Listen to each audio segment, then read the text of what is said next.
Cutting down on the fat you eat is good for lots of reasons. Fats, of course, are very concentrated sources of calories, so cutting back on them is one of the first lines of defense if you're battling with your weight. And a lot of high-fat foods like desserts are also high in sugar, so cutting back on sweets helps you tone down not only your fat but your sugar intake too. The calories you save can then be spent on healthier foods like fruits, vegetables, and lean protein. Here are some key steps to lowering your fat intake. Tackle the fried foods first since they're one of the biggest offenders. Say goodbye to fried chicken, French fries, chips, and greasy snack foods.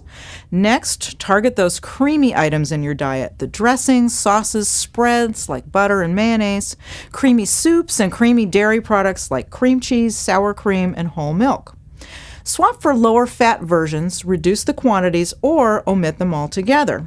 Then, take a look at the ingredients you use in cooking. Fatty meats contribute a lot of fat and saturated fat to your diet, so swap out high-fat meats for leaner cuts, or better yet, switch to poultry breast or fish. Use low-fat versions of high-fat ingredients like cheese, sour cream, and whole milk. Look at cooking techniques too. If a recipe says to saute in oil or butter, try using broth, wine, or citrus juice instead. To keep lean proteins from getting dry, try cooking them with moist heat rather than broiling. In baking, try replacing up to half the fat in the recipe with applesauce or plain yogurt.